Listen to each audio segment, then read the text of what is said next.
PM Modi के क्या ही कहने, कभी कभी लगता है कि वही गॉड है, कभी कभी लगता है कि आप उन्हीं भगवान है। जो बोल दिया वो हो लिया। राहुल को पप्पू बोला तो पप्पू बन गए, एआई को आई बोले तो गजबे इंप्रेशन बन गया। तो आई भी बोलता है, एआई भी बोलता है। अरे तुम तो बहुत अच्छे हो। कुछ भी हो, मोदी जी कमाल करते हैं। कांग्रेस के घोषणा पत्र की मोदी जी ने ऐसी धज्जियां उड़ाई कि बब्बू मान का गाना मितना दी छतरी तो उड़ गई याद आ गया। सभी ने सोचा था कि मोदी जी घोषणा पत्र को लेकर कांग्रेस की खूब खिंचाई करेंगे, लेकिन ये मालूम नहीं था कि मोदी कांग्रेस को मुस्लिम लीग के साथ ही जोड़ देंगे। कांग्रेस के घोषणा पत्र में वही सोच झलकती है जो सोच आजादी के आंदोलन के समय मुस्लिम लीग में थी। आखिर हुआ यूं कि मोदी जी सहारनपुर में अपना संबोधन दे रहे थे। उन्होंने बातों ही बातों में कह दिया कि कांग्रेस का घोषणा पत्र मुस्लिम लीग की छाप है, और साथ ही यह भी कह दिया कि इसमें जो कुछ बची कसर रह गई थी उसमें वामपंथी पूरी तरह से हावी हो चुके हैं। कांग्रेस इसमें दूर दूर तक दिखाई नहीं देती।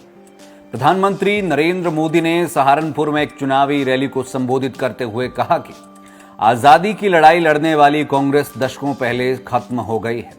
अब जो कांग्रेस बची है उसके पास ना तो राष्ट्र हित में कोई नीति है और ना ही राष्ट्र निर्माण का कोई दृष्टिकोण। कल कांग्रेस ने जिस प्रकार का घोषणा पत्र जारी किया उससे साबित हो गया कि कांग्रेस आज भारत की आशाओं और आकांक्षाओं से दूर हो चुकी है। उत्तर प्रदेश में सपा की स्थिति ऐसी है कि उसे हर घंटे उम्मीदवार बदलना पड़ रहा है। कांग्रेस की स्थिति तो और भी विचित्र है। कांग्रेस को तो उम्मीदवार ही नहीं मिल रहे। जिन सीटों को कांग्रेस अपना गढ़ मानती थी वहां भी उसे उम्मीदवार उतारने की हिम्मत ही नहीं हो रही है। यानी इंडी गठबंधन अस्थिरता और अनिश्चितता का दूसरा नाम बन चुका है। इसलिए देश आज उनकी एक भी बात को गंभीरता से नहीं ले रहा है। आपको याद होगा, यहां उत्तर प्रदेश में दो लड़कों की जो फिल्म पिछली बार फ्लॉप हो चुकी है, उन दो लड़कों की फिल्म को इन लोगों ने फिर से रिलीज किया है।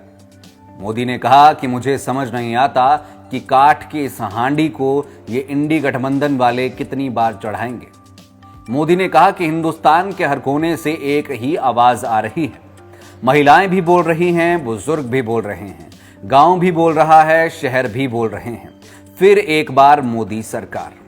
मोदी ने कहा कि 2024 का यह चुनाव सिर्फ सरकार बनाने का चुनाव नहीं है, बल्कि ये चुनाव विकसित भारत बनाने के लिए है।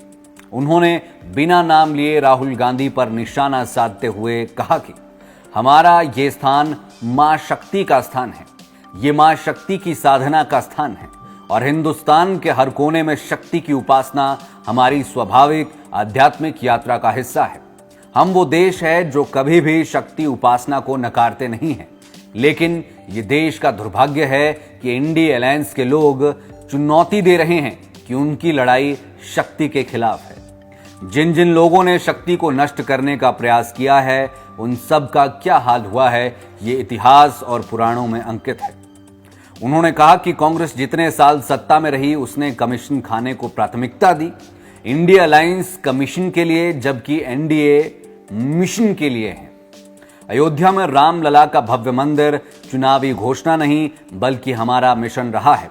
इस वर्ष राम नवमी में हमारे प्रभु राम टेंट में नहीं बल्कि भव्य मंदिर में दर्शन देंगे। इस तरह उन्होंने अपनी रैली को संबोधित करते हुए कांग्रेस और इंडिया अलायंस पर जमकर हमला बोला और घोषणा पत्र को मुस्लिम लीग की छाप बताया।